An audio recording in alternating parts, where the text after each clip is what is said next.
What if the heroes you trusted the most were never really heroes at all? What if every smile on camera hid a darker truth, one soaked in blood, power, and manipulation? Gen V Season 2 just dropped its explosive finale, and believe me, this episode doesn't just close a chapter, it rips open an entirely new wound in the boys' universe. Welcome back to the channel, everyone. This is the Gen V Season 2 Ending Explained, Episode 8 breakdown, and full review. Buckle up, because this one will change the way you look at Vought forever.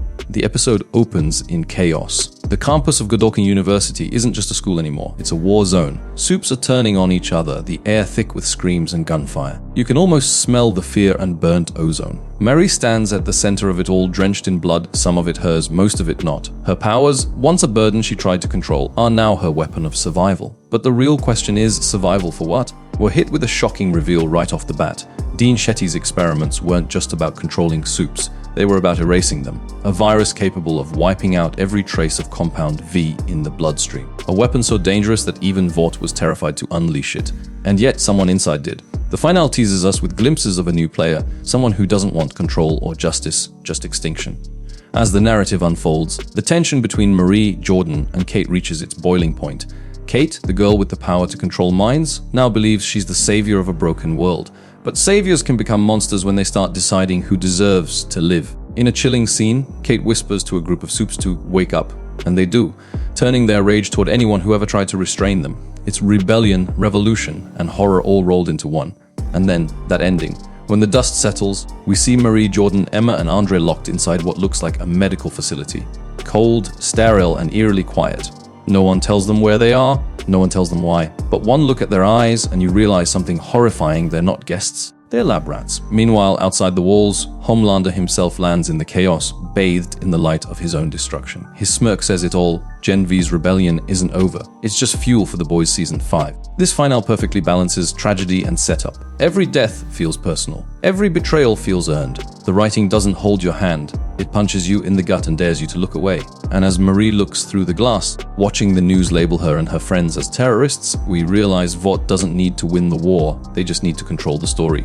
So what does it all mean? The virus is the key. The post-credits scene. Yes! That one, where we see Butcher standing over a containment unit. That wasn't random. It's a declaration. The boys are about to wage a new kind of war.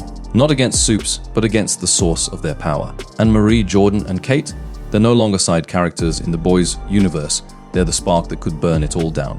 In the end, Gen V Season 2 leaves us questioning everything. Who decides what's good or evil when everyone is playing God? Can heroes still exist in a world where power always corrupts?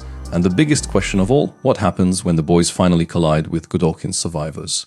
The season finale isn't just a cliffhanger, it's a loaded gun, cocked and aimed directly at the heart of the boys' main storyline. With a blend of emotional depth, graphic chaos, and moral grayness, Gen V Season 2 proves that the spin-off is no longer living in the shadow of its parent show, it's standing toe-to-toe with it, bloodied but unbroken. So, what did you think of Gen V's ending? Was Marie right to fight back? Or has she become exactly what she feared? Drop your theories in the comments below, I'll be replying to the wildest ones. And hey, if you love dark twists, jaw-dropping reveals, and breakdowns that go beyond the surface, hit that subscribe button right now, because trust me, you don't want to miss what's coming next. Because in this universe, no one stays clean for long. Just when you thought it was over, it's never over in the world of Gen V. That ending wasn't closure. It was a door kicked wide open, dripping with mystery, betrayal, and power plays. Because behind every blood-soaked corridor of Godolkin, someone is pulling the strings. And the terrifying part, we still don't know who. Let's rewind that final sequence. Marie and her friends wake up in that sterile white facility. Notice the layout, the observation mirrors, the continuous heart monitor beeps, the faint hum of Vought's tech. This isn't a hospital. It's a containment site, and the worst part? They're not being treated, they're being studied. Every pulse, every breath, every drop of blood is data for someone. The question is, who's watching? Many fans think it's the Woods 2.0, but look closely. The design is too advanced, too secure. My theory, this is an off-the-books Homelander program. Vought's been experimenting with ways to merge the unstable next-gen soups with controllable genetics. Marie's blood power. It's not a mutation, it's evolution. And for Vought, evolution means weaponization. Meanwhile, let's talk about Homelander's smirk. It wasn't random arrogance, it was recognition. He knows Marie isn't just another soup, she's a potential equal. The symbolism of him hovering above her chaos is clear, the god acknowledging the birth of a new god. And that sets up something insane for the boys' Season 5, a possible collision between Butcher, Homelander, and Marie, each representing a different form of corruption and justice. But here's where it gets dark, Cate's storyline. Her descent into self-proclaimed saviorhood mirrors exactly what Vought wants. The illusion of rebellion. Every move she made, every mind she controlled served one purpose, destabilization. Because if Supes destroy themselves, Vought walks away clean. She thought she was leading a revolution, but she was part of the experiment all along. That twist is pure psychological horror. Now, did you notice Jordan's silence in the final scenes?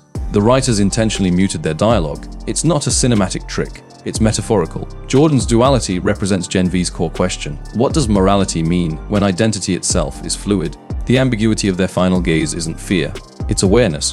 Jordan realizes that in trying to save people, they've just become Vaught's newest tool. And then that post-credits shot.